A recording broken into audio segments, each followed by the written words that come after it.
Miyeng tabiribasingbu Kanglei Pauthangi maikeidagi taramna okjari ngasi phongkhiba tongan-tonganba pauche-singdagi lokhatjaba maruoiba pau khara sandokna pijari. Ahanbada Churachandpurgi Aizol lambida landslide thokpadagi lambi phaunakidre Churachandpurda ising ichau mayoknare. Haukiba numit kharani asida nong leptana tabana maram oiraga Churachandpur district ki oina khwaidagi maruoiba lambi ama oiriba Churachandpur Aizol lambi landslide thokpadagi phaunakidre Churachandpur dasu ising ichau mayoknare. Pawasin makata na hairibana Churachandpur district amasung Mizoram gi Aizol ga phaunariba National Highway 102B Guite Road ta sing ningkhaibana maram oiraga lambi asi phaunakidabani. Haukiba numit kharani ki mamangdagi nong leptana chubana maram oiraga lambi paring asigi tongan mafam kayada landslide thoktuna gari kaya panduna leiri. Churachandpur district ki oinadi lambi asi natana mapandagi pochai pusilaknabagi lambi amata leite. Lambi asi Makoigi lifeline ama oina leiribani. Lambi paring asida leiba Sinjuwal amasung Quingin marakda ama natraga Sinjol natraga Khwawangi marakta khwaidagi chauna landslide thokpadagi lambi asi phaunaba ngamdana leiribani. Adumapu lambi asi makhatana phawba yaba yananaba sengdokpagi thabak mateng pangbinaba Guite Road Chief Association gi maikeidagi NSIDCL da khangankhre panba yai. Numit kharani ki mamangda state asida nong leptana chukibana maram oiraga tongan-tonganba mafam 33 da ching ningkhaibagi thodok-sing thokibani. Imphal Dimapur lambi gi oina Nagaland Kohima district ki manung channa leiba Phiswa village ki mapada meter yankhai rom sangba lambi gi charuk ama ningkhai khibadagi lambi asi phaunadre. Lambi asi hojik oiriba phibum state adugi deputy chief minister na TR Jeliyang na hakthengna ye chattuna yengsinkhre loinana TR Jeliyang na lambi asi athuba matamda semjinnaba mari leinaba singda aiba chirol thaduna khanghankre. Chief minister Nephio Riogi maikeidagi su Ministry of Road Transport ta aiba chirol thaduna alternative route ama semnaba proposal thakre. Adubu lambi asi light vehicle singi oinadi district authority na one way route ama thaba haure haire. Arambai Tengolda selgi mateng pikre nong leptana tabana maram oiraga Manipurgi maru oiba turel sing pathoktuna amasung kaiduna yum tekpa yauna lantum kaya mang takpada natana miyoi kaya thokpa yadana leirakpasing Manipurgi tongan-tonganba loop lekai club organization maru oina Arambai Tengolgi yawoloi chingna Tengoloi singna mafam sinba thungna chattuna lantum kannaba kanba yauna miyoi kaya gi punsi kanbada achokba thodang loduna Lakiba adubu ikai khumnaba amasung puning thogatpa oina United Women Development Organization Bishnupur District na QRT Bishnupur Arambai Tengolda angamba selgi mateng oina lupa lising manga kuchinnakhre. Makha tarpa maruoiba pau amada Nagagi lusingba muibhana Nagagi lam inchi ama fawba piroi haikiba ngasisu ngakigani haina village authority na phongdorakli. Haukiba April mangada kuki amasung makoigi khulai paiba singna Konsaram village ta chathakiba thodok adugi matangda yanache agreement ama UNC gi working committee amasung Sahilka anina Tamazamda leiba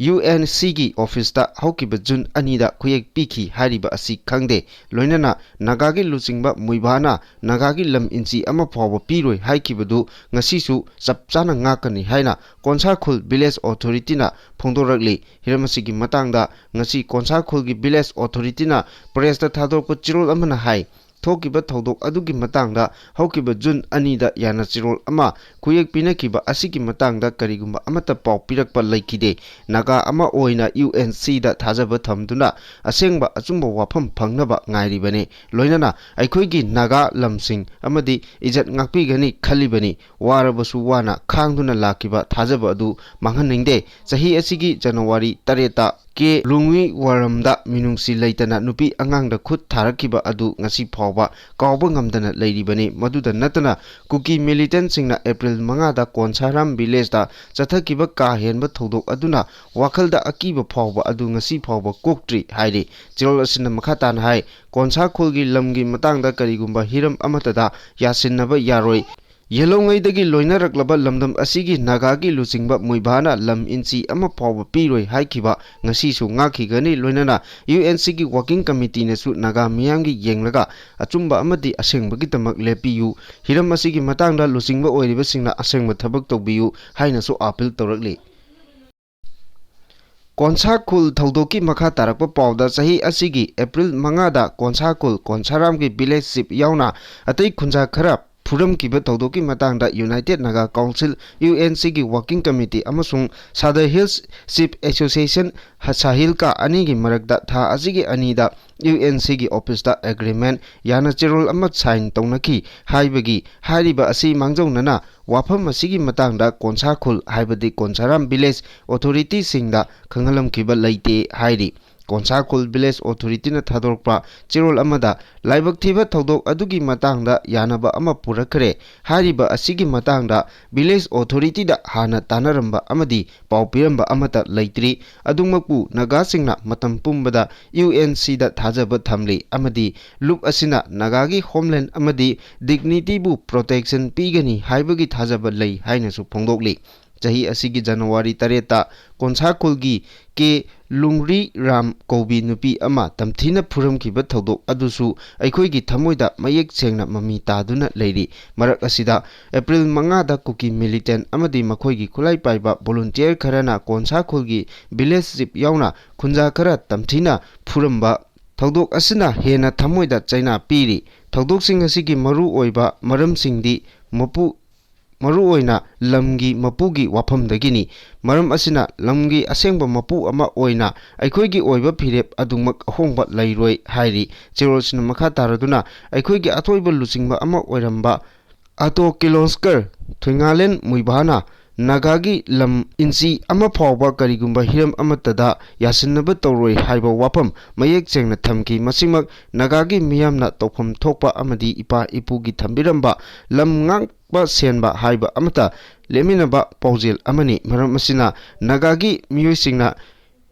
ꯅꯥꯒꯥꯁꯤꯡꯒꯤ interest ꯈꯪꯕꯤꯔꯒ UNCꯒꯤ working ꯀꯃꯤꯇꯤꯅ ꯋꯥꯐꯝ ꯑꯁꯤꯒꯤ ꯃꯇꯥꯡꯗ ꯃꯌꯦꯛ ꯁꯦꯡꯅ ꯈꯪꯕꯤꯗꯨꯅ ꯈꯪꯐꯝ ꯊꯣꯛꯄꯤꯌꯨ ꯍꯥꯏꯔꯤ ꯃꯈꯥ ꯇꯥꯔꯛꯄ ꯌꯥꯝꯅ ꯃꯔꯨꯑꯣꯏꯕ ꯄꯥꯎ ꯑꯃꯗ ꯏꯌꯣꯜꯕꯨ ꯂꯥꯟꯅ ꯄꯥꯎꯊꯣꯛꯄ ꯊꯦꯡꯅꯔꯦ ꯑꯗꯨꯕꯨ ꯑꯆꯨꯝ ꯆꯨꯝꯗ ꯑꯐ ꯐꯠꯇ ꯑꯃꯗꯤ ꯂꯩꯕꯥꯛ ꯃꯤꯌꯥꯝꯅ ꯂꯦꯞꯂꯛꯄꯗ ꯏꯌꯣꯜꯒ ꯃꯔꯤ ꯑꯃꯠꯇ ꯂꯩꯅꯖꯔꯣꯏ ꯍꯥꯏꯅ ꯏꯌꯣꯜꯅ ꯁꯦꯡꯗꯣꯔꯛꯂꯤ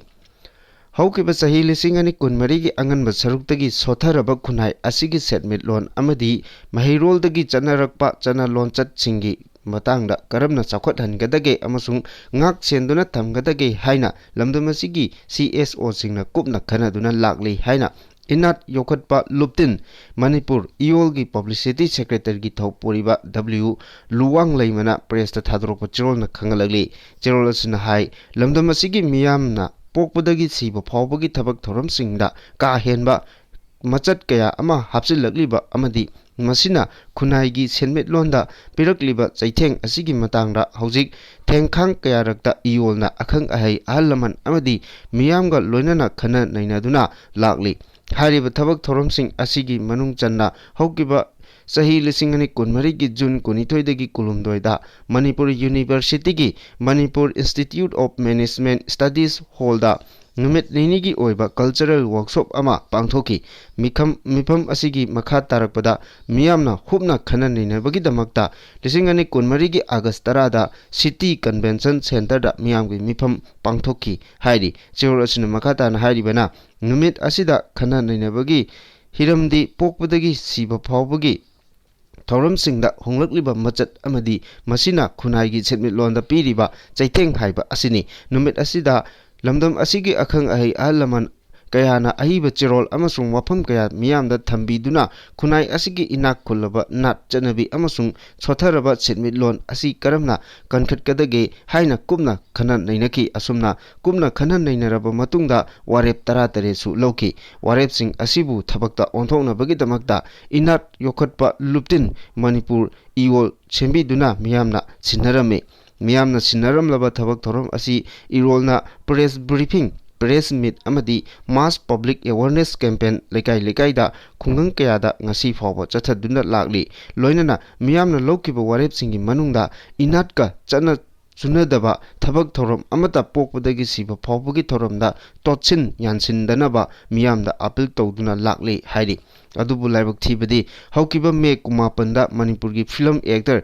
ꯏꯔꯣꯝ ꯈꯥꯕ ꯑꯄꯣꯛꯄ ꯏꯔꯣꯝ ꯄ꯭ꯔꯦꯃꯥꯅꯟꯗ ꯑꯦꯂꯥꯏꯁ ꯈꯥꯇꯣꯟ ꯂꯩꯐꯝ ꯊꯥꯡꯃꯩꯕꯟ ꯁꯤꯅꯥꯝ ꯂꯩꯀꯥꯏꯗ ꯂꯩꯕ ꯑꯁꯤꯅ ꯃꯤꯌꯥꯝꯒꯤ ꯋꯥꯔꯦꯞ ꯂꯨꯍꯣꯡꯕꯒꯤ ꯍꯩꯖꯤꯡꯄꯣꯠ ꯅꯨꯃꯤꯠꯇ ꯈꯨꯗꯣꯞ ꯈꯨꯖꯤ ꯁꯤꯟꯅꯕ ꯑꯃꯗꯤ ꯀꯦꯛ ꯀꯛꯄ ꯀꯥ ꯍꯦꯟꯅ ꯄꯥꯛ ꯆꯥꯎꯅ ꯐꯤꯖꯪ ꯈꯟꯖꯤꯟꯕ ꯌꯥꯗꯦ ꯍꯥꯏꯕ ꯋꯥꯔꯦꯞ ꯑꯁꯤ ꯏꯟꯕꯤꯈꯤꯗ꯭ꯔꯦ꯫ ꯃꯁꯤꯒꯤꯗꯃꯛ ꯏꯔꯣꯜꯅ ꯃꯍꯥꯛꯀꯤ ꯌꯨꯝꯗ ꯃꯦ 18ꯗ ꯑꯏꯕ ꯆꯦ ꯑꯃ ꯏꯔꯣꯜꯒꯤ ꯑꯣꯐꯤꯁꯇ ꯖꯨꯟ 2ꯗ ꯐꯝꯃꯤꯟꯅꯗꯨꯅ ꯑꯐ ꯐꯠꯇ ꯇꯥꯟꯅꯅꯕ ꯍꯥꯏꯕ ꯆꯠꯆꯈꯤ꯫ ꯅꯨꯃꯤꯠꯇꯨꯗ ꯑꯥꯏ ꯈꯥꯕꯒꯤ ꯑꯄꯣꯛꯄꯤ ꯏꯃꯥꯒ ꯊꯦꯡꯅꯗꯨꯅ ꯏꯪꯅ ꯆꯤꯛꯅ ꯋꯥꯔꯤ ꯁꯥꯅꯈꯤ꯫ ꯂꯣꯏꯅꯅ ꯂꯩꯀꯥꯏꯒꯤ ꯏꯃꯥ ꯏꯕꯦꯜ ꯈꯔꯁꯨ ꯂꯩꯔꯝꯃꯦ꯫ ꯃꯈꯣꯏꯁꯨ ꯌꯥꯝꯅ ꯆꯝꯕ ꯃꯑꯣꯡꯗ ꯋꯥꯔꯤ ꯁꯥꯅꯔꯛꯈꯤ꯫ ꯑꯥꯏ ꯄꯤ ꯈꯥꯕꯅ ꯆꯦ ꯑꯃ ꯏꯔꯣꯜꯅ ꯑꯣꯐꯤꯁꯤꯌꯦꯜ ꯑꯣꯏꯅ ꯄꯤꯕ ꯑꯣꯏꯕꯅ ꯃꯗꯨꯒꯤ ꯑꯣ.ꯁꯤ. ꯀꯣꯄꯤ ꯑꯃ ꯔꯤꯁꯤꯞ ꯑꯃꯠꯇ ꯄꯤꯕꯤꯔꯛꯎ ꯍꯥꯏꯖꯈꯤ꯫ ꯃꯁꯤ ꯅꯠꯇꯕ ꯀꯥ ꯍꯦꯟꯕ ꯂꯩꯕꯥꯛ ꯃꯆꯥ ꯇꯥꯗꯕ ꯊꯕꯛ ꯑꯃꯠꯇ ꯏꯔꯣꯜꯒꯤ ꯃꯥꯏꯀꯩꯗꯒꯤ ꯇꯧꯈꯤꯕ ꯂꯩꯇꯦ꯫ ꯄꯨꯝꯅꯃꯛ ꯑꯁꯤ ꯅꯨꯃꯤꯠꯇꯨꯗ ꯂꯩꯔꯝꯕ ꯑꯄꯣꯛꯄꯤ ꯏꯃꯥ ꯑꯃꯗꯤ ꯂꯩꯀꯥꯏꯒꯤ ꯏꯃꯥ ꯏꯆꯦꯜꯁꯤꯡ ꯎꯕꯤꯍꯧꯕ ꯈꯪꯕꯤꯍꯧꯕ ꯉꯥꯛꯇꯅꯤ꯫ ꯆꯦꯔꯣꯜ ꯑꯁꯤꯅ ꯃꯈꯥ ꯇꯥꯅ ꯍꯥꯏ ꯑꯗꯨꯕꯨ ꯂꯥꯏꯕꯛ ꯊꯤꯕꯗꯤ ꯏꯔꯣꯜꯅ ꯏꯀꯥꯏ ꯈꯨꯝꯅꯖꯔꯤꯕ ꯑꯃꯁꯨꯡ ꯅꯨꯡꯁꯤꯅ ꯈꯟꯖꯔꯤꯕ ꯑꯦꯛꯇꯔ ꯃꯁꯥ ꯑꯁꯤꯅ ꯖꯨꯟ 2ꯗ ꯂꯥꯛꯈꯤꯗꯕꯒ ꯂꯣꯏꯅꯅ ꯁꯣꯁꯤꯌꯦꯜ ꯃꯤꯗꯤꯌꯥꯒꯤ ꯈꯨꯠꯊꯥꯡꯗ ꯏꯔꯣꯜꯕꯨ ꯂꯥꯟꯅ ꯄꯥꯎꯊꯣꯛꯄ ꯊꯦꯡꯅꯖꯔꯦ꯫ ꯃꯁꯤꯃꯛꯇꯤ ꯌꯥꯝꯅ ꯂꯥꯏꯕꯛ ꯊꯤꯕꯅꯤ꯫ ꯏꯔꯣꯜꯗꯤ ꯃꯊꯛ ꯊꯣꯡꯕ ꯑꯍꯜ ꯂꯃꯟ ꯑꯣꯏꯅ ꯏꯆꯝ ꯆꯝꯅ ꯏꯌꯥꯝꯕ ꯃꯤꯌꯥꯝꯒꯤ ꯋꯥꯔꯦꯞ ꯏꯀꯥꯏ ꯈꯨꯝꯅꯃꯤꯟꯅꯁꯤ, ꯋꯥꯈꯜ ꯇꯥꯃꯤꯟꯅꯁꯤ ꯍꯥꯏꯖꯔꯨꯕ ꯈꯛꯇꯅꯤ꯫ ꯏꯔꯣꯜꯗꯤ ꯀꯜꯆꯔ ꯑꯣꯔꯒꯅꯥꯏꯖꯦꯁꯟ ꯑꯃ ꯑꯣꯏꯕꯅ ꯀꯅꯥꯒꯨꯝꯕ ꯑꯃꯠꯇꯗ ꯑꯀꯟ ꯑꯔꯤꯡ ꯁꯤꯡꯕ ꯅꯝꯐꯨ ꯍꯥꯐꯨ ꯇꯧꯈꯤꯕ ꯑꯃꯠꯇ ꯂꯩꯈꯤꯗꯦ ꯍꯥꯏꯅ ꯂꯩꯕꯥꯛ ꯃꯤꯌꯥꯝꯗ ꯍꯥꯏꯖꯔꯤ꯫ ꯃꯈꯥ ꯇꯥꯔꯛꯄꯗ ꯑꯆꯨꯝ ꯆꯨꯝꯗ ꯑꯐ ꯐꯠꯇ ꯑꯗꯨꯗꯤ ꯂꯩꯕꯥꯛ ꯃꯤꯌꯥꯝꯅ ꯂꯦꯞꯂꯛꯄꯗ ꯏꯔꯣꯜꯒ ꯃꯔꯤ ꯑꯃꯠꯇ ꯂꯩꯅꯖꯔꯔꯣꯏ ꯍꯥꯏꯔꯛꯂꯤ꯫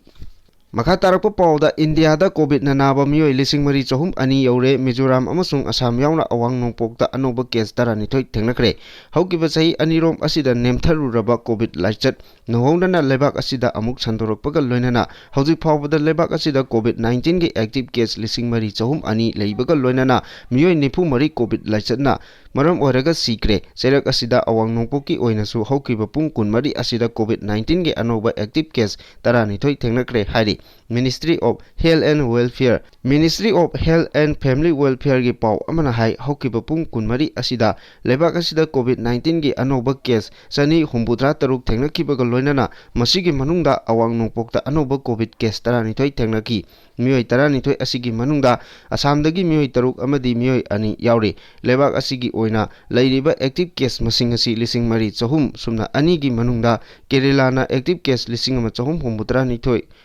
ꯂꯩꯗꯨꯅ ꯈ꯭ꯋꯥꯏꯗꯒꯤ ꯋꯥꯡꯅ ꯑꯦꯛꯇꯤꯚ ꯀꯦꯁ ꯂꯩꯕ ꯁ꯭ꯇꯦꯠ ꯑꯣꯏꯔꯤ꯫ ꯃꯁꯤꯒꯤ ꯃꯊꯪꯗ ꯃꯍꯥꯔꯥꯁꯇ꯭ꯔꯅ 510, ꯒꯨꯖꯔꯥꯠꯅ 139 ꯑꯃꯗꯤ ꯋꯦꯁꯠ ꯕꯦꯡꯒꯣꯜꯅ 132 ꯑꯦꯛꯇꯤꯚ ꯀꯦꯁ ꯂꯩꯔꯤ꯫ ꯍꯧꯖꯤꯛ ꯐꯥꯎꯕꯗ ꯂꯥꯏꯆꯠ ꯑꯁꯤꯅ ꯃꯔꯝ ꯑꯣꯏꯔꯒ ꯂꯩꯈꯤꯗꯕ ꯃꯤꯒꯤ ꯃꯁꯤꯡ 94 ꯁꯨꯈꯤꯕꯒ ꯂꯣꯏꯅꯅ ꯃꯍꯥꯔꯥꯁꯇ꯭ꯔꯗ ꯃꯤꯑꯣꯏ 13 ꯂꯩꯈꯤꯗ꯭ꯔꯦ ꯂꯣꯏꯅꯅ ꯈ꯭ꯋꯥꯏꯗꯒꯤ ꯌꯥꯝꯅ ꯁꯤꯕ ꯁ꯭ꯇꯦꯠ ꯑꯣꯏꯔꯤ꯫ ꯂꯩꯕꯥꯛꯀꯤ ꯑꯣꯏꯔꯛꯂꯤꯕ ꯀꯣꯚꯤꯗꯀꯤ ꯐꯤꯚꯝ ꯑꯁꯤꯗ ꯃꯤꯅꯤꯁꯇ꯭ꯔꯤꯅ ꯃꯥꯛꯁ ꯎꯞꯅꯕ ꯑꯃꯗꯤ ꯃꯊꯧ ꯇꯥꯕ ꯀꯥꯡꯂꯣꯟꯁꯤꯡ ꯉꯥꯛꯅ ꯆꯠꯅꯕ ꯑꯄꯤꯜ ꯇꯧꯔꯛꯂꯤ꯫ ꯃꯈꯥ ꯇꯥꯔꯛꯄ ꯌꯥꯝꯅ ꯅꯨꯡꯉꯥꯏꯇꯕ ꯄꯥꯎꯗ ꯅꯦꯁꯅꯦꯜ ꯍꯥꯏꯋꯦ 37 ꯏꯝꯐꯥꯜ ꯖꯤꯔꯤ ꯂꯝꯕꯤ ꯐꯥꯎꯅꯗ꯭ꯔꯤ ꯖꯤꯔꯤꯗꯒꯤ ꯊꯣꯔꯛꯄ IOCꯒꯤ ꯇꯦꯡꯀꯔ ꯑꯃ ꯂꯣꯛꯈꯥꯗ ꯇꯥꯁꯤꯟꯈ꯭ꯔꯦ꯫ ꯍꯧꯈꯤꯕ ꯅꯨꯃꯤꯠ ꯈꯔꯅꯤ ꯑꯁꯤꯗ ꯑꯋꯥꯡ ꯅꯣꯡꯄꯣꯛ ꯂꯝꯗꯝꯗ ꯑꯈꯥꯛ ꯑꯔꯥꯎ ꯌꯥꯎꯅ ꯑꯀꯟꯕ ꯃꯑꯣꯡꯗ ꯅꯣꯡ ꯆꯨꯈꯤꯕ ꯃꯔꯝꯅ ꯂꯦꯟꯁ꯭ꯂꯥꯏꯗ ꯊꯣꯛꯇꯨꯅ ꯅꯦꯁꯅꯦꯜ ꯍꯥꯏꯋꯦ 37 ꯏꯝꯐꯥꯜ ꯖꯤꯔꯤꯕꯥꯝ ꯂꯝꯕꯤꯒꯤ ꯅꯨꯡꯗꯥꯂꯦꯜ ꯃꯄꯥꯗ ꯅꯨꯡꯖꯥꯎ ꯌꯥꯎꯅ ꯉꯥꯏꯍꯥꯛ ꯂꯩꯇꯅ ꯀꯤꯟꯊꯔꯛꯄꯗꯒꯤ ꯂꯝꯕꯤ ꯑꯁꯤ ꯐꯥꯎꯅꯕ ꯉꯝꯗꯅ ꯂꯩꯔꯤ꯫ ꯇꯥꯂꯛ ꯑꯁꯤꯗ ꯖꯤꯔꯤꯕꯥꯝꯗꯒꯤ ꯏꯝꯐꯥꯜ ꯇꯝꯅ ꯊꯣꯔꯛꯄ IOCꯒꯤ ꯊꯥꯎ ꯄꯨꯕ ꯇꯦꯡꯛ ꯑꯃ ꯕꯔꯥꯛ ꯇꯨꯔꯦꯜ ꯃꯄꯥꯜꯒꯤ ꯂꯣꯛꯈꯥꯗ ꯇꯥꯁꯤꯟꯈ꯭ꯔꯦ꯫ ꯖꯤꯔꯤꯕꯥꯝꯗꯒꯤ ꯏꯝꯐꯥꯜ ꯇꯝꯅ ꯊꯣꯔꯛꯄ ꯇꯦꯡꯀꯔ ꯌꯥꯎꯅ ꯇꯣꯉꯥꯟ ꯇꯣꯉꯥꯟꯕ ꯄꯣꯠꯂꯝꯁꯤꯡ ꯄꯨꯕ ꯇ꯭ꯔꯛ 150 ꯍꯦꯟꯅ ꯄꯟꯗꯨꯅ ꯂꯩꯔꯤ꯫ ꯁ꯭ꯇꯦꯠ ꯑꯁꯤꯗ ꯍꯧꯖꯤꯛ ꯆꯤꯡ ꯑꯃꯁꯨꯡ ꯇꯝꯄꯥꯛꯀꯤ ꯇꯣꯉꯥꯟ ꯇꯣꯉꯥꯟꯕ ꯃꯐꯝꯁꯤꯡꯗ ꯂꯦꯟꯁ꯭ꯂꯥꯏꯗ ꯑꯃꯗꯤ ꯏꯁꯤꯡ ꯏꯆꯥꯎ ꯊꯣꯛꯇꯨꯅ ꯃꯤꯌꯥꯝꯅ ꯏꯆꯥꯎꯒꯤ ꯑꯋꯥꯕ ꯃꯥꯌꯣꯛꯅꯔꯤ꯫ ꯃꯅꯤꯄꯨꯔꯒꯤ ꯇꯝꯄꯥꯛꯀꯤ ꯏꯝꯐꯥꯜ ꯇꯨꯔꯦꯜ, ꯅꯝꯕꯨꯜ ꯇꯨꯔꯦꯜ ꯌꯥꯎꯅ ꯃꯔꯨꯑꯣꯏꯕ ꯇꯨꯔꯦꯜꯁꯤꯡꯒꯤ ꯏꯁꯤꯡꯒꯤ ꯏꯃꯥꯏ ꯈꯔ ꯍꯟꯊꯔꯛꯂꯕꯁꯨ ꯇꯣꯔꯦꯟ ꯇꯣꯔꯕꯥꯟ ꯀꯥꯏꯕꯗꯒꯤ ꯁꯣꯛꯍꯟꯈꯤꯕ ꯌꯨꯝ ꯌꯥꯎꯅ ꯆꯥꯎꯅ ꯑꯃꯥꯡ ꯑꯇꯥ ꯊꯣꯛꯈꯤꯕ ꯑꯗꯨꯒꯤ ꯑꯋꯥꯕꯗꯤ ꯃꯥꯌꯣꯛꯅꯔꯤ꯫ ꯍꯧꯖꯤꯛ ꯏꯝꯐꯥꯜ ꯏꯁꯀꯤ ꯇꯣꯉꯥꯟ ꯇꯣꯉꯥꯟꯕ ꯃꯐꯝꯁꯤꯡꯗ ꯊꯣꯛꯂꯤꯕ ꯏꯆꯥꯎ ꯑꯁꯤꯒꯤ ꯑꯋꯥꯕ ꯀꯥ ꯍꯦꯟꯅ ꯃꯥꯌꯣꯛꯅꯔꯤ꯫ ꯏꯆꯥꯎ ꯑꯁꯤꯅ ꯌꯨꯝ ꯀꯌꯥ ꯆꯦꯟꯊꯈꯤꯕ ꯑꯃꯗꯤ ꯁꯣꯛꯍꯟꯈꯤꯕ ꯑꯗꯨꯒꯤ ꯑꯋꯥꯕ ꯃꯤꯌꯥꯝꯅ ꯃꯥꯌꯣꯛꯅꯔꯤ꯫ ꯏꯆꯥꯎ ꯃꯥꯌꯣꯛꯅꯔꯤꯕ ꯃꯤꯌꯥꯝꯒꯤ ꯃꯇꯦꯡꯁꯨ ꯇꯣꯉꯥꯟ ꯇꯣꯉꯥꯟꯕ ꯃꯥꯏꯀꯩꯗꯒꯤ ꯄꯥꯡꯕ ꯂꯦꯞꯇ꯭ꯔꯤ꯫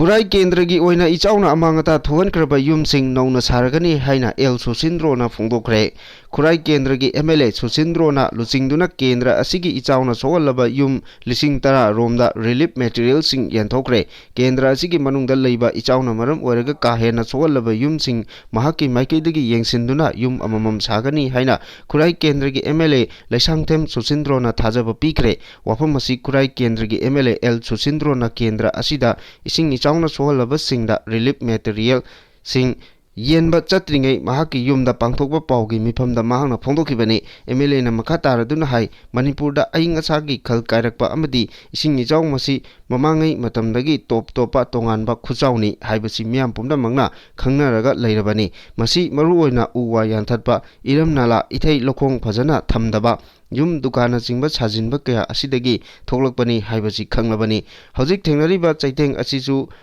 नेचुरल कलामिटीज नि खंगना खंगना पॉलिटिकल की खुदोंचाबा लौबा मानबगी मवंगदा कनागुंबा मियोय खरना नुंगाइतबा वाफम कया फोंदोरकपा असि लाइबक थीबनी इसिंगी इचाउ थोक्तुना वानरिङै मतम असि नत्रबदी पॉलिटिक्स तौबगी मतरम लैत्रबरा हाइबो हंग हंगलली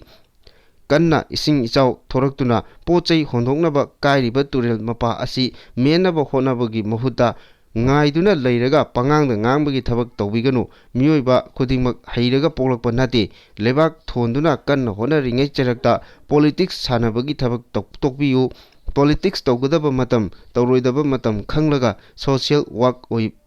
worker oibiyu media gi khak utnabagi thabak tawbiganu मियामगी थोगल तौगे हाइरबदी मियामगी दमक खलगा थबक पांथोउ थोरक लेबा सोशल वर्कर खुदिंगमक कांगलोन की मतुंग इना थबक तौची हाइकी एमएलए ना मखा तारदुन हाई मणिपुर की एमएलए ओइद्रिङै ममांगी मियामगी थबक तौदुना लाकपगी मथक्ता ngasisu अदुमक तौरी महांगना एमएलए ओइरबा मतुंगदसु केंद्र असिगी याइफनबा पाइखतपा रिटर्निंग वॉल सेमबसु मसागी इंडिविजुअल ओइना तौबने तुरेल मपालदा युम साजिल्लगा होटल तौरिबसिंग मी अतैगी खल्लगा अतोप मफमदा होंदोकनबा होनबियु ngasi अखोइना थेंगनरिबा अवाबसिंग असिदगी कलहोनबा होनमिनसी मियोय खरक खकी नुंगाइनबा खल्लगा अखोइ पुना वामिननरोइसि तुंगी असानबा मियेंग थमदुना पाइखलेबा थबकसिंगदा लैंगाकता खक इंथोक लोइसि अखोइ इसा इसानसु वाखल तामिनसी हाइरकली मखा तारकपा अरोइबा पाउदा नॉर्थ ईस्टा इसिंग इचाउना सिकिबा मीगी मसिंग 94 सुक्रे नोंग लेप्तना ताबना मरम ओरगा नॉर्थ ईस्टा हौजिक फावबदा इसिंग इचाउ अमसुंग लैंडस्लाइड ना सिकिबा मीगी मसिंग 94 यौक्रे ऑफिशियल ओइबा रिपोर्ट अमदा असम दा इसिंग इचाउ अमसुंग लैंडस्लाइड ना सिकिबा मीगी मसिंग 33 अदुगा अरुणाचल प्रदेश दा 12 मेघालय दा 13 मिजोरम दा 5 त्रिपुरा दा 2 मणिपुर अमसुंग नागालैंड दा अमममने असम दा स्टेट डिजास्टर मैनेजमेंट अथॉरिटी की रिपोर्ट ना हाई स्टेट अदुगी तोंगान तोंगानबा डिस्ट्रिक्ट 12 दा इचाउ मायोकनबगी मियोय लाख 3 मखाई इचाउगे अवाबा मायोकनरी अरुणाचल प्रदेश ना डिस्ट्रिक्ट 13 की खुंगंग चामगा यांखै तरुकता इचाउ मायोकनरे हौजिक फावबदा इचाउ असिना युम चामगा हुमुद्रा अमांग अथा थोक्रे लंबी यांखै पावर लाइन 13 वाटर सप्लाई 15 अमसुंग स्कूल अनि अमांग अथा थोनख्रे मिजोराम की ओइना हौजिक फावबदा तोंगान तोंगानबा डिस्ट्रिक्ट 13 लैंडस्लाइड 582 थोक्रे युम चामगा 52 अमांग अथा थोक्रे स्टेट असिगी डिस्ट्रिक्ट 13 दा लैंडस्लाइड 209 लक थोकी मेघालय त्रिपुरा अमसुंग नागालैंड की ओइनादी हौजिक इसिंग इचाउगी फिबम फगले अमरोमदा स्टेट असिगी ओइनासु नोंग ताबगी चांग हंथरबसु तुरेलगी इमाय अयाम्बा हंथरगले इम्फाल तुरेलगी ओइना अयुक पुंग 3 मिनुथोंगदा लैबा रेकॉर्ड की मतुंग इना मीटर 435.35 ओरंबा अदु अयुक पुंग 10 दा मीटर 435.15 दा हंथरकी इरिल तुरेलगी ओइना अयुक पुंग 3 दा इसिंग इमाई चांग असी मीटर 434.1 ओरंबा अदु अयुक पुंग 10 दा 439.8 दा हंथरकी नंबुल तुरेलगी ओइना अयुक पुंग 3 दा मीटर 438.93 ओरंबा अदु पुंग 10 दा मीटर 438.92 दा हंथरग्रे।